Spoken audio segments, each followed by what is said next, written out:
오늘은 십계명 말씀을 먼저 복습해 보겠습니다. 십계명을 해석할 때 가장 중요한 핵심 구절이 되는 구절, 뭐라고 말씀드렸는지 기억하시나요? 출애굽기 20장 2절 말씀입니다. 나는 너를 애굽 땅 종되었던 집에서 인도하여 낸 내 하나님 여호와니라. 이 말씀이 핵심 구절입니다. 하나님이 이스라엘 자손의 구원자가 되시고 인도자가 되십니다. 이스라엘 자손은 430년 동안 이집트의 종으로 파라오의 백성으로 살았습니다. 그들을 하나님이 은혜로 종에서 해방하시고 하나님 나라 백성이 되게 하셨습니다. 신분이 달라지면 신분에 따른 삶도 달라져야 합니다. 맨날 집에서 빈둥빈둥거리는 아들도 군대 가면 군인의 삶으로 살아가죠. 이스라엘 자손은 종이 아닌 하나님의 백성으로 세상과 구별된 거룩한 삶을 살아가야 합니다. 거룩한 백성, 제사장 나라의 구별된 삶의 핵심이 십계명, 율법입니다. 십계명 중 1계명이 무엇입니까? 뭐죠? 너는 나 외에는 다른 신들을 내게 두지 말라입니다. 1계명은 10계명 중 유일하게 하나님과 나와의 관계에 관한 계명입니다. 하나님이 내게 베풀어 주신 은혜에 대한 응답이 1계명인 거예요. 왜 하나님 외에 다른 신들을 내게 두지 말아야 합니까? 하나님이 나를 구원하셨으니까. 나를 자녀 삼아 주셨으니까, 백성 삼아 주셨기 때문입니다.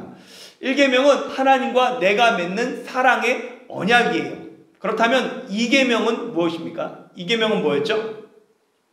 너를 위하여 새긴 우상을 만들지 말고 그것들에게 절하거나 그것들을 섬기지 말라는 것이 2계명입니다.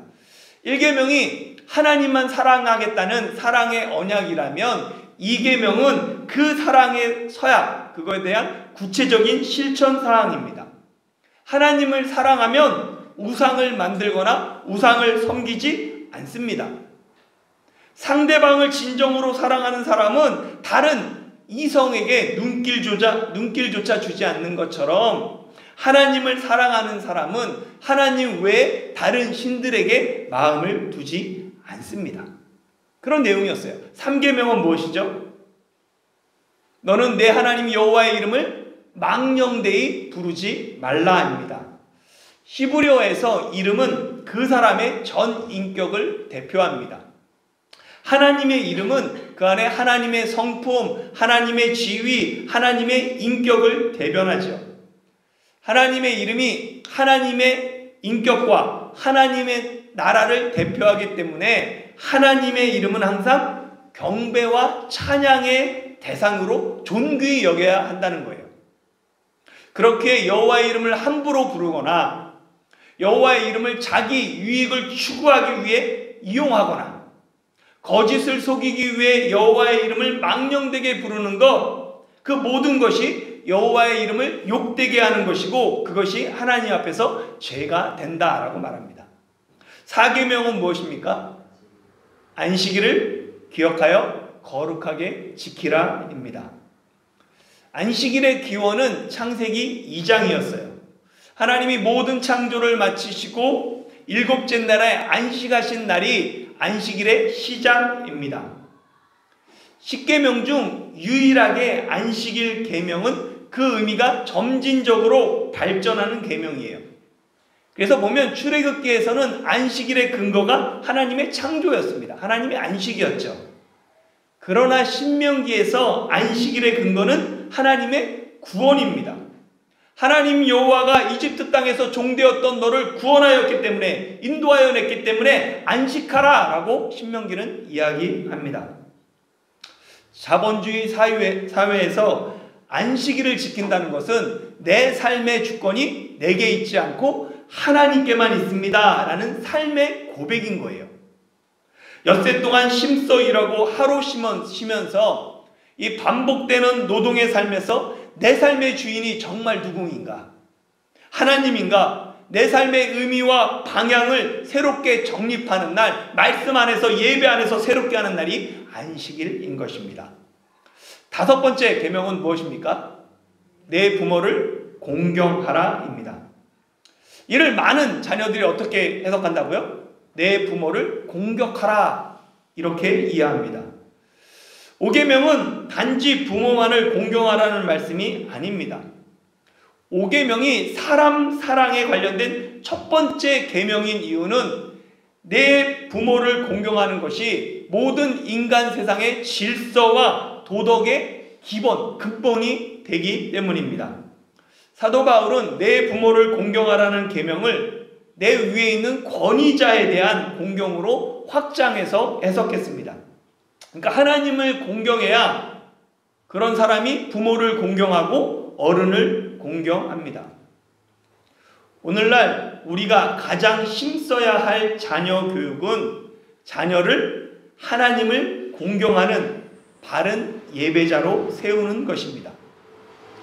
현대인은 어느 시대보다 재미를 추구하는 시대예요. 그러다 보니까 조금만 현대인은 지루해도 참지 못합니다. 시대가 그렇다 보니까 교회에 와서도 재미를 찾아요.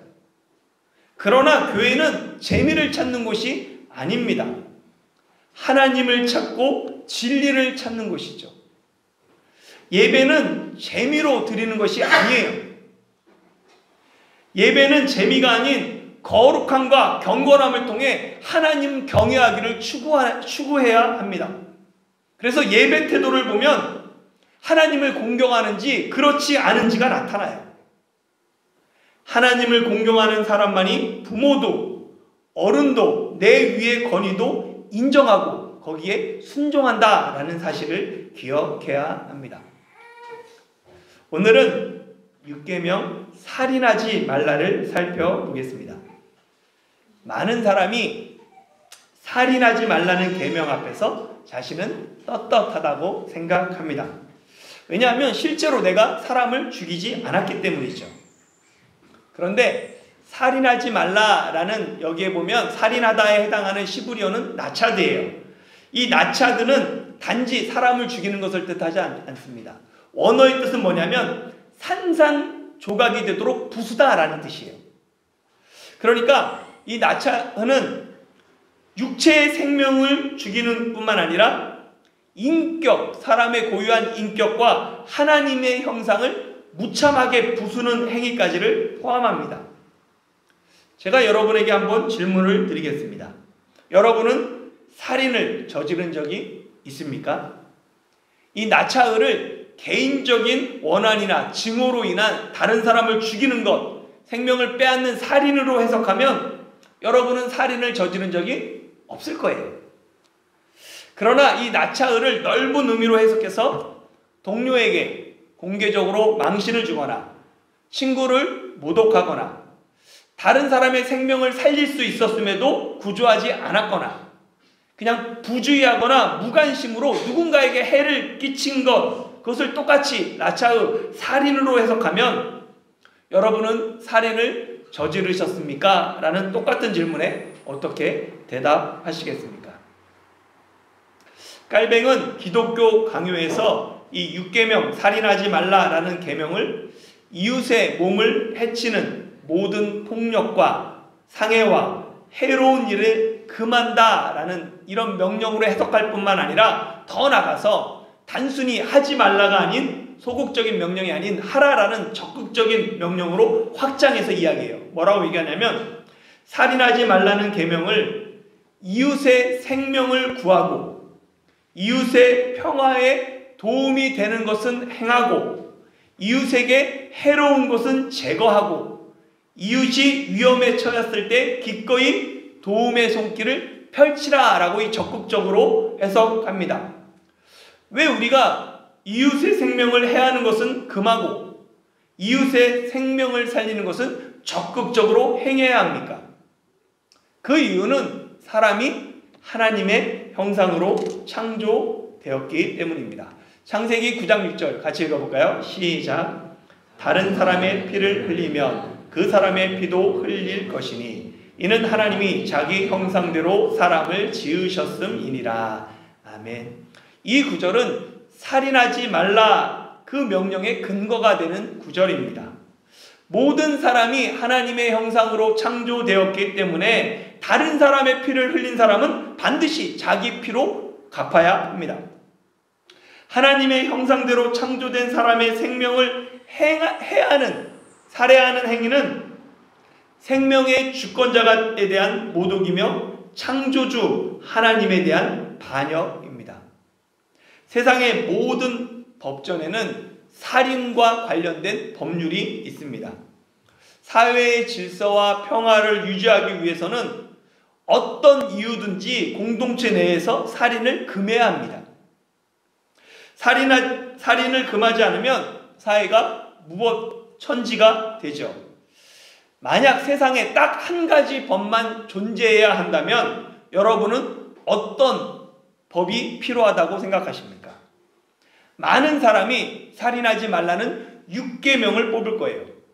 가장 반인륜적인 범죄가 다른 사람의 생명을 빼앗는 것이기 때문입니다.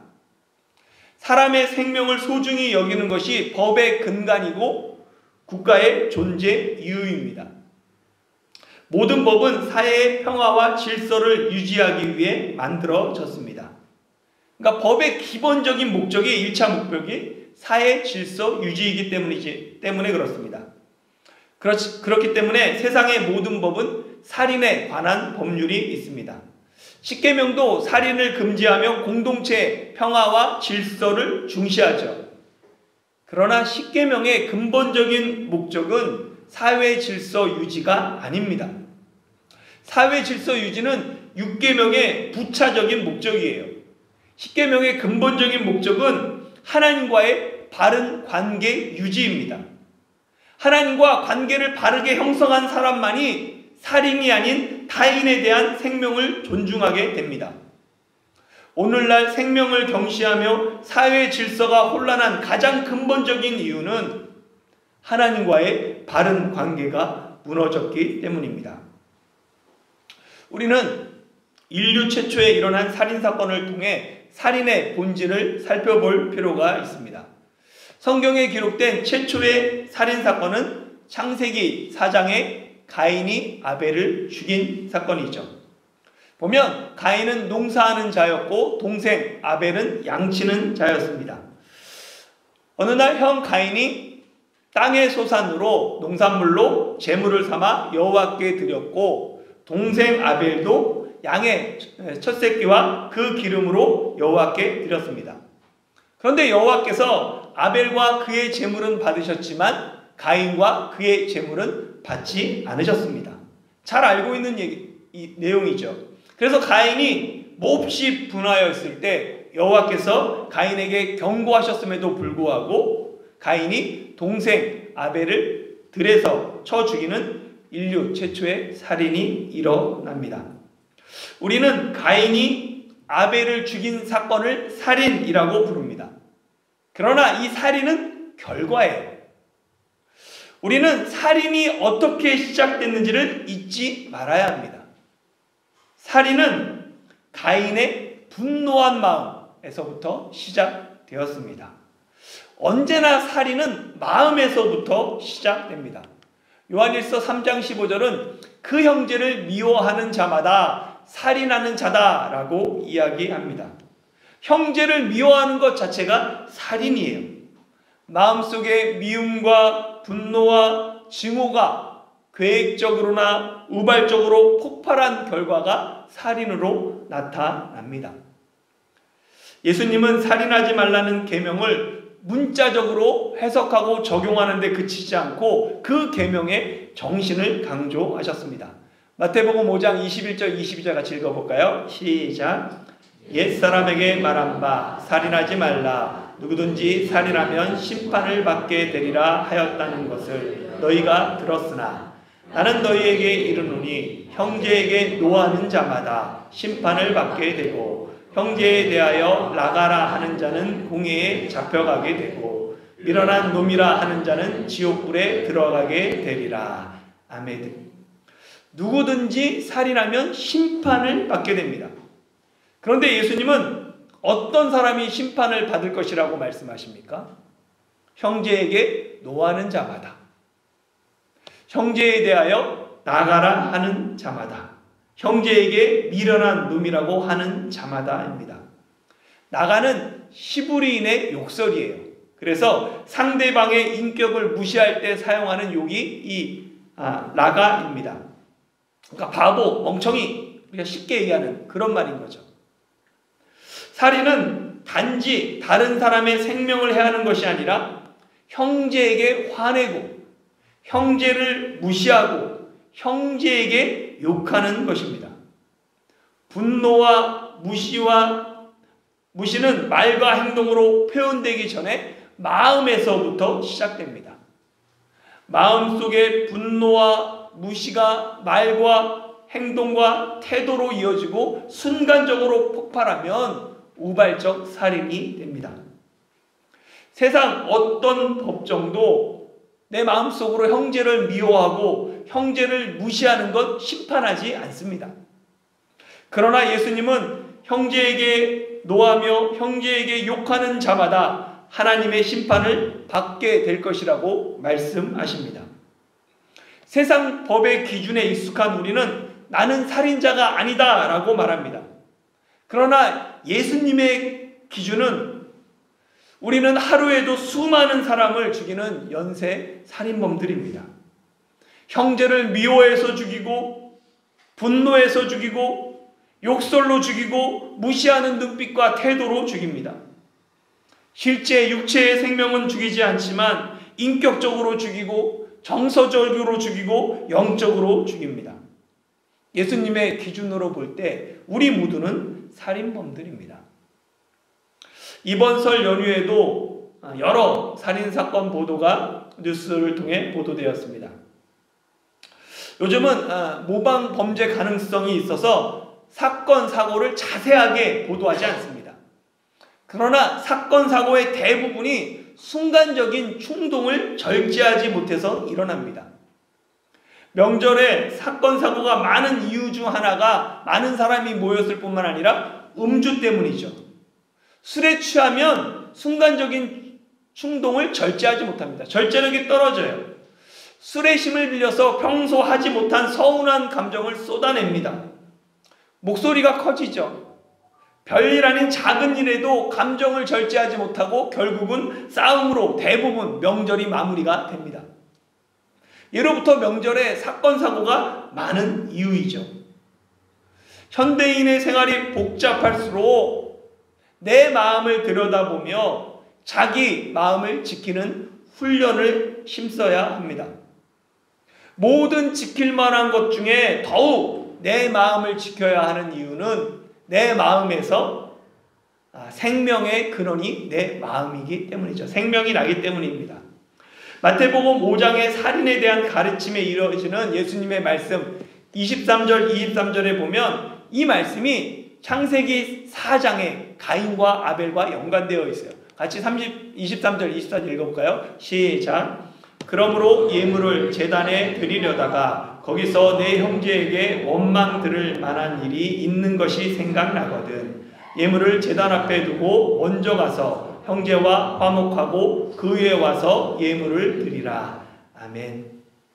이 마태복음에 보면 제단의 예물, 이게 창세기 4장의 제물과 같은 뜻입니다. 그러니까 히브리어 성경을 헬라어로 바꿨던 첫 번째 번역본 72년에 보면 아벨의 제물을 마태복음 5장의 이 예물과 똑같은 단어 도론으로 번역합니다. 그러니까 예수님은 형제에게 노하는 자가 살인자다라고 언급하셨는데 이는 가인이 분노로 형제 아벨을 살해한 행위를 염두에 둔 말씀입니다. 왜 가인이 아벨을 살해했습니까? 가인 마음에 분노가 있었기 때문이죠. 이 가인의 분노는 무엇 때문입니까? 하나님이 아벨과 그 제물은 받으시고 자신과 자신의 제물은 받지 않았기 때문입니다. 왜 하나님이 가인과 가인의 제물은 받지 않으셨을까요? 가인이 아벨에게 원망 들을 만한 일을 행했기 때문입니다. 사실 가인과 아벨 사이에 불화가 있었어요. 그 불화의 원인은 사실은 그 원인이 가인이었죠. 그래서 하나님이 아벨과 그의 제물은 받으셨지만 가인과 그의 제물은 받지 않으셨습니다. 그 불화가 뭐였냐면 경제적인 불평등, 불공정에 대한 문제였어요. 이 이야기는 제가 예전에 창세기 강의할 때 말씀드렸습니다. 그러나 이런 문제가 형제의 생명을 죽일 정도로 큰 문제는 아닙니다.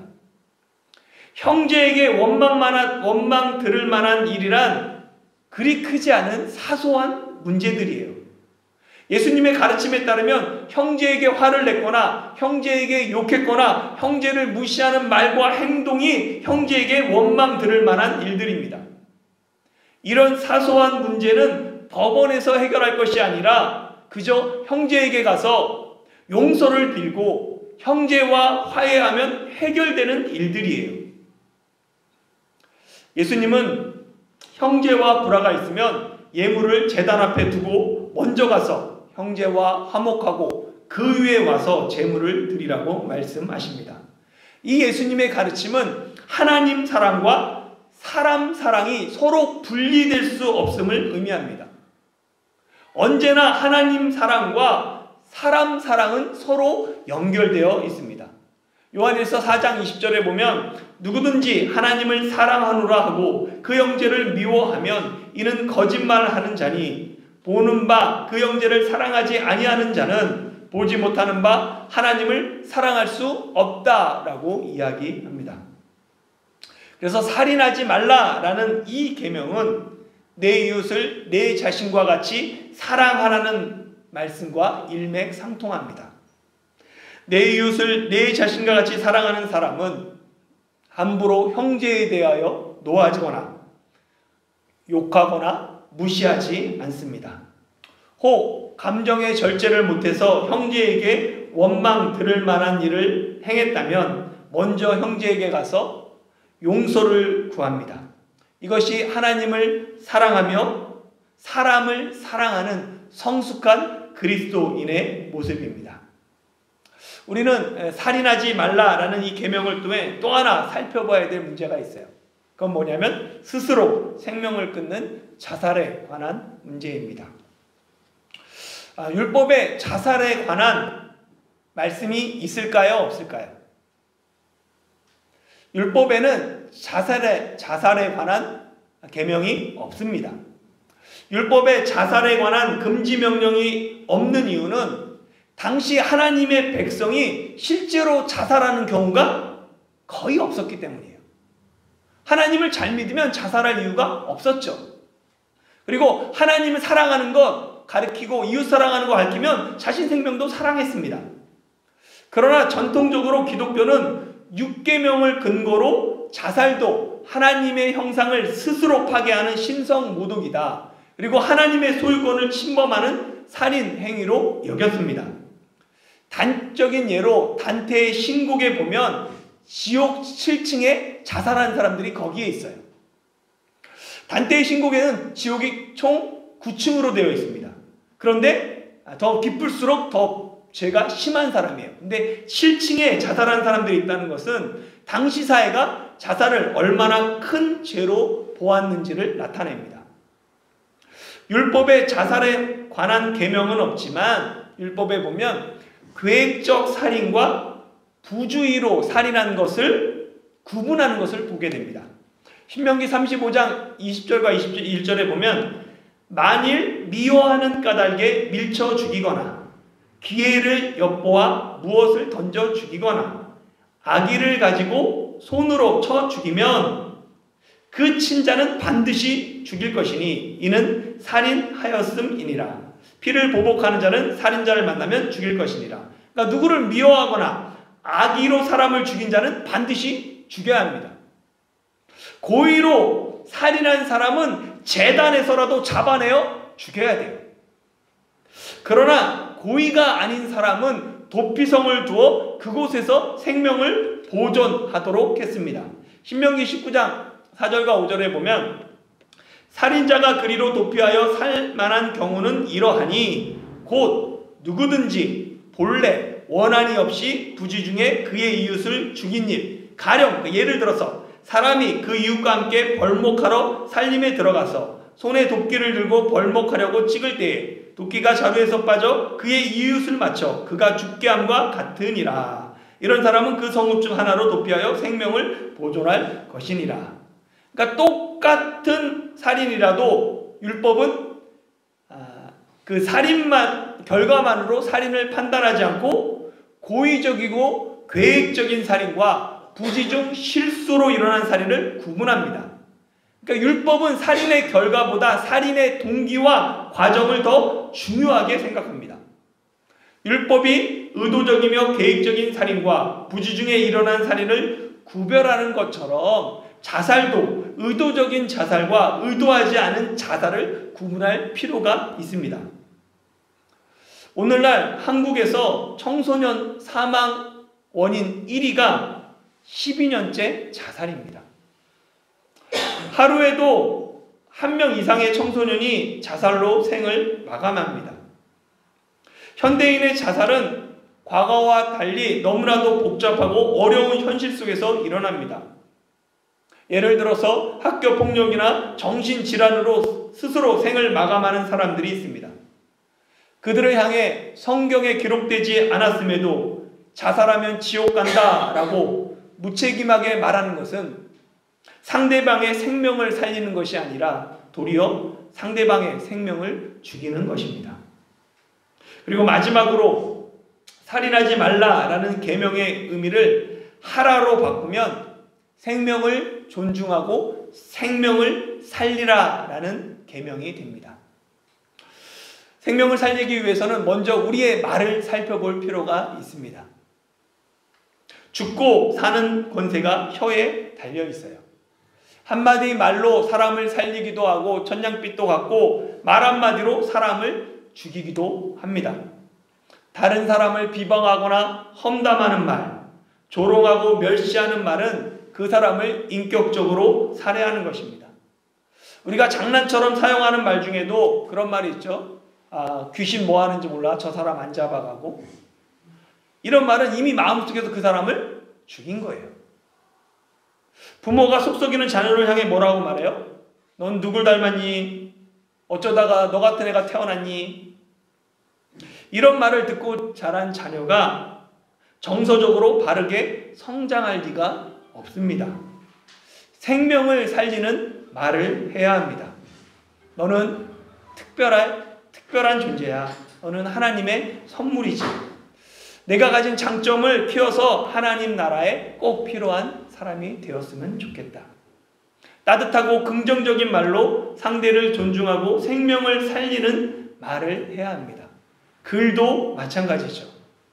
자기 마음에 들지 않는 기사에 악성 댓글을 다는 것, 글로 사람을 죽이는 행위입니다. 그리스도인은 생명을 살리고 세상을 따뜻하게 하는 선한 댓글 문화를 만들어 가야 합니다. 요즘에는 영상도 사람을 죽이는 도구로 사용됩니다. 이외에도 유해식품을 만들거나 이익을 위해 부실공사를 하거나 심지어 국가의 지도자가 사역을 위해 국가를 운영하거나 국가 간의 전쟁을 일으키는 모든 행위가 살인에 해당합니다. 사랑하는 성도 여러분, 6계명 살인하지 말라는 단순히 살인을 금지하는 명령이 아니라 적극적으로 생명을 살리라는 하나님의 명령입니다. 약자를 보호하고 모든 사람과 더불어 화평을 이루고 이웃을 사랑하는 삶이 생명을 살리는 삶입니다. 살인이 마음에서 시작됨을 기억하며 무엇보다 내 마음을 지키며 적극적으로 생명을 살리는 사랑과 용서의 삶을 살아가는 저와 여러분이 되시길 예수님의 이름으로 축원합니다.